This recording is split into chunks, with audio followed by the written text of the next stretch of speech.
Malappuram ചെറുമുക്കിൽ bike വർക്ക്ഷോപ്പിൽ തീപിടുത്തമുണ്ടായി എന്നുള്ളതാണ്. 26 ബൈക്കുകൾ പൂർണ്ണമായും കത്തിനശിച്ചു. ഫ്ലൈ വീൽസ് എന്ന ബൈക്ക് വർക്ക്ഷോപ്പിലാണ് പുലർച്ചെ 1 മണിയോടെ തീപിടുത്തമുണ്ടായത്.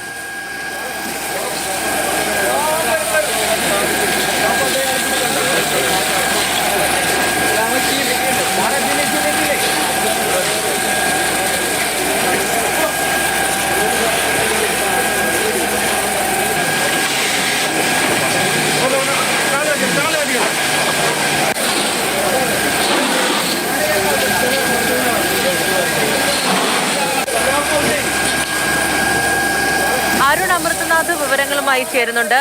അരുൺ, വലിയ തീപിടുത്തമാണ്. അപ്പോൾ എനിക്ക് തോന്നുന്നു തൊട്ടടുത്തുള്ള മൃഗാശുപത്രിയിലേക്കുമൊക്കെ തീ പടർന്നിട്ടുണ്ടായിരുന്നു. അവിടെയും പല വിധത്തിലുള്ള നാശനഷ്ടങ്ങൾ ഉണ്ടായിട്ടുണ്ട്.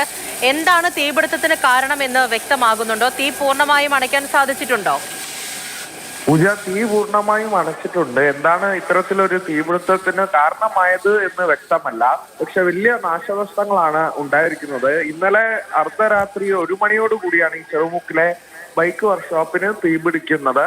അതായത് 12:30 വരെ തന്നെ ഈ ജീവനക്കാർ ഈ വർക്ക്ഷോപ്പിൽ ഉണ്ടായിരുന്നു. അതിനുശേഷമാണ് തീപിടുത്തം ഉണ്ടായത്. ഈ വർക്ക്ഷോപ്പിന് മുന്നിൽ ഒരു ബൈക്ക് ഉണ്ടായിരുന്നു. അതിൽ നിന്നാണ് ആദ്യം തീ പടർന്നതെന്നാണ് പ്രാഥമിക ഒരു നിഗമനം. പക്ഷേ എന്താണ് ഇത്തരത്തിലേക്ക് ഒരു വലിയൊരു അഗ്നിബാധ ഉണ്ടാകാനുള്ള കാരണമെന്ന് എപ്പോഴും വ്യക്തമല്ല. തൊട്ടടുത്തുള്ള ഒരു മൃഗാശുപത്രിയിലേക്കും തീ പടർന്ന ഒരു സാഹചര്യം ഉണ്ടായി. അവിടെ നാശനഷ്ടം ഉണ്ടായിട്ടുണ്ട്. ഏതായാലും 26 ബൈക്കുകളാണ് പൂർണ്ണമായും കത്തിനശിച്ചത്. വലിയ രീതിയിലുള്ള ഒരു നാശനഷ്ടം തന്നെയാണ് ഈ ചെറുമുക്കിലെ തീപിടുത്തത്തിൽ സംഭവിച്ചിട്ടുള്ളത്. ശരി, അരുൺ അമൃതനാഥാണ് വിവരങ്ങൾ നൽകിയത്. അപ്പോൾ ആ സംഭവ സ്ഥലത്ത് നിന്നുള്ള ദൃശ്യങ്ങൾ കൂടിയാണ് ഈ കാണുന്നത്. തീ പൂർണ്ണമായും അണയ്ക്കാൻ സാധിച്ചിട്ടുണ്ട്.